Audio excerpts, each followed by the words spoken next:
Imagine a room full of people who have spent their entire lives being told they belong there. Actors, directors, producers, writers. The kind of people whose names appear in the trades every week, whose agents are on speed dial with studio executives, whose careers were built inside the very industry that built the room they're sitting in. Now imagine one person walking into that room from the outside. Not from a drama school, not from years of independent film auditions, not from a career track that Hollywood recognizes and understands. From somewhere else entirely. Somewhere that, by industry consensus, doesn't produce people like this. And then imagine that person, this outsider, this unexpected presence, is being discussed seriously, critically, in the same breath as performances that took decades to build. The Golden Globes are not known for surprise. They are a machine with a familiar logic. You pay your dues, you earn your stripes, you wait your turn. The paths to that room are well-worn. But something happened at the 83rd Golden Globe Awards that stopped that machine, just for a moment. The internet fractured along the fault lines of what it means to take a performer seriously. Critics who had written dismissive preview pieces quietly went back and rewrote their assessments. And a character, a young Thai woman named Mook, became the most talked about role in prestige television. Who created her? And who, against every expectation, brought her to life? Stay with us. This is the full story. 1. The Golden Globes moment. January 5th, 2026. Beverly Hills, California. The Beverly Hilton. The 83rd Golden Globe Awards had the usual ingredients of the season's most watched ceremony. A stacked field of prestige television nominations, the accumulated weight of a full year of entertainment culture, and the specific electricity that comes when the industry gathers to decide, collectively, imperfectly, politically, what it values. The television field was deep. Limited series and anthology categories were packed with the kind of performances that generate genuine debate. Actors who had delivered career-best work in shows that had dominated the cultural conversation. Then the supporting actress category was read out. The name that stopped the room wasn't from a familiar awards season trajectory. It didn't belong to someone who had been quietly building a case across the award circuit for months. It was a name that, depending on which world you lived in, meant either everything or was arriving from a completely different universe. Online, the reaction followed a predictable split. In one lane, skepticism, doubt, the immediate reflexive question of whether this was merit or momentum, whether an industry known for chasing cultural heat had confused popularity with craft. Entertainment industry forums lit up with exactly the kind of gated community defensiveness you'd expect. The argument, stripped of its politeness, was, she doesn't belong here. In the other lane, the people who had actually watched the show, who had spent several weeks processing what they'd seen, who had been quietly, stubbornly amazed. Their argument was simpler, and it didn't require much elaboration. Watch the performance, then tell me she doesn't belong. The red carpet that night had its own narrative. She arrived without the frantic energy of someone chasing a moment. Composed. Precise. The kind of self-possession that reads differently than confidence, because confidence announces itself, while self-possession simply exists. Her presence on that carpet wasn't performing awareness of the occasion. It was something quieter, and, in its own way, more powerful. The questions came, about the nomination, about the season, about the character. She answered warmly, specifically, and kept returning to the same subject. The story. Thailand. What the show was actually about. She seemed, notably, less interested in talking about herself than in talking about what the character meant. That was the first signal. The performance had come from somewhere real. Her name was Lisa. And this is how she got there. 2. Who is Lisa, really? Lalisa Manobal was born on March 27, 1997, in Buriram, a province in northeastern Thailand that, by the standards of global pop stardom, is about as far from the center of the industry as you can get. She started dancing when she was 4 years old. Not in a way that was pointed toward ambition, just movement, just body and rhythm, the way some children find the thing that makes sense to them before they have language for it. By the time she was in her early teens, it was clear that this was not a hobby. It was a language she spoke better than most adults who had trained for decades. At 14, she traveled to South Korea to audition for YG Entertainment. If you don't know what that means, here is the context. YG is one of the 3 dominant entertainment labels in a Korean pop industry that is both famously rigorous and famously unforgiving. The acceptance rate for those auditions sits somewhere south of 2%. She passed. She moved to Seoul alone. A teenager, in a country where she didn't speak the language, inside a training system designed to identify and amplify raw talent while simultaneously testing whether that talent can survive pressure. She trained for 5 years. 5 years of full-day schedules, of vocal correction sessions, of choreography that had to become reflex rather than effort. 5 years during which a debut was never guaranteed, where you could pour everything into preparation and still be released from your contract without explanation. BLACKPINK debuted on August 8, 2016. And from the first moment, Lisa was the member the world couldn't look away from.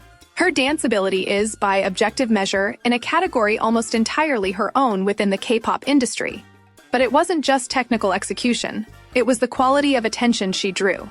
The specificity of her movement. The way she occupied space on a stage differently than everyone around her. Choreographers and directors noticed it. Audiences felt it without being able to name it. The group's trajectory over the following years was, by any measure, extraordinary. Guinness World Records, Coachella, where they became the first K-pop female group to headline the festival, performing in front of more than 100,000 people on the main stage. Stadium tours across Asia, Europe, and North America. YouTube subscriber counts that redefined what global fan bases look like in the streaming era. In 2021, Lisa went solo.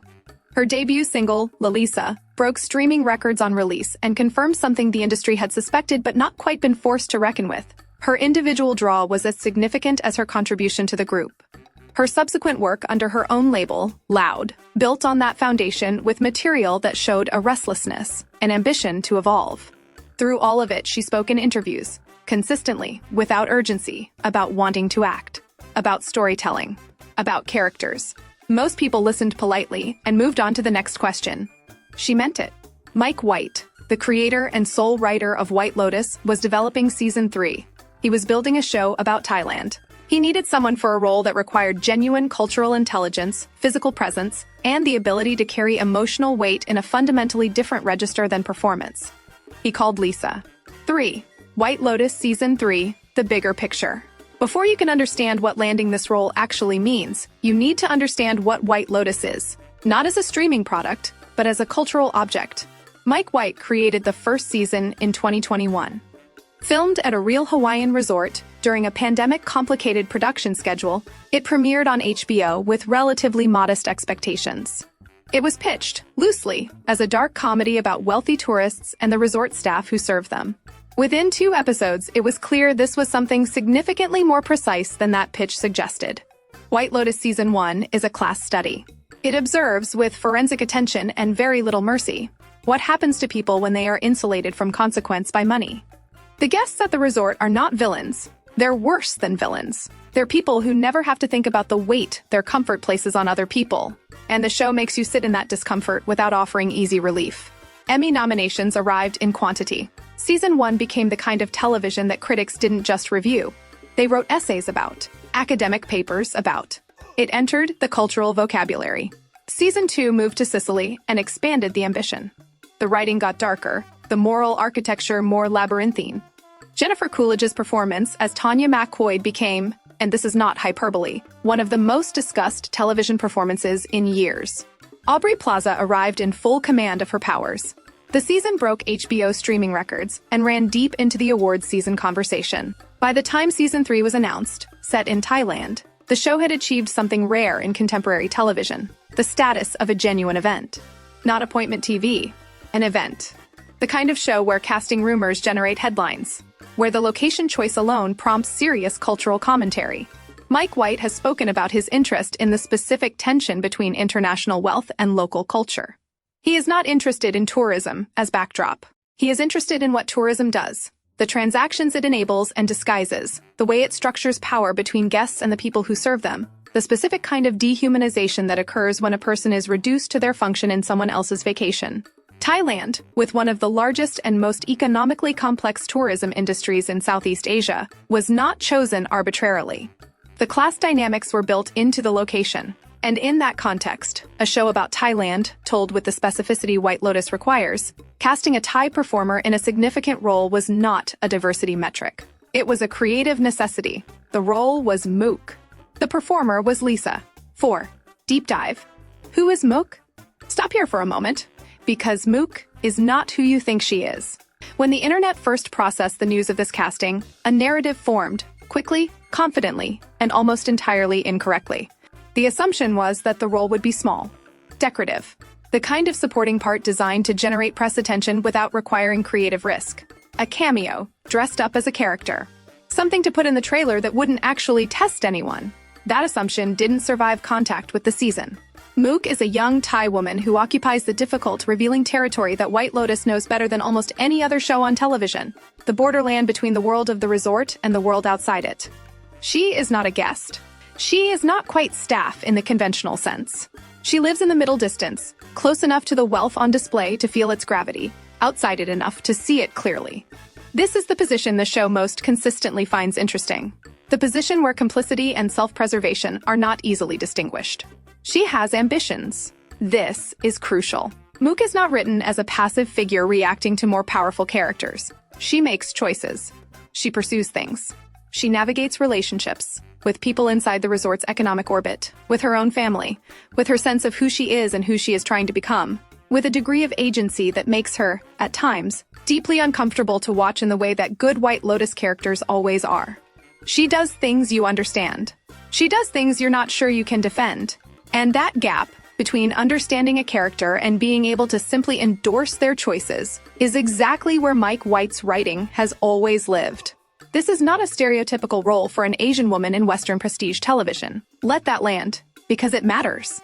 The history of Asian female characters in American prestige television, where they exist at all, is largely a history of types: the hyper-competent professional, the exotic cipher, the supportive background presence, the tragic victim. Characters defined more by what they represent than who they are. Characters who exist to illuminate the stories of other people. Mook is none of those things. She has her own story, her own internal logic, her own mistakes. The show doesn't explain her to you through the eyes of a Western protagonist.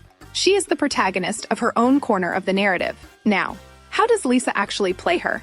This is where the conversation gets specific, and, for anyone who doubted this casting, uncomfortable.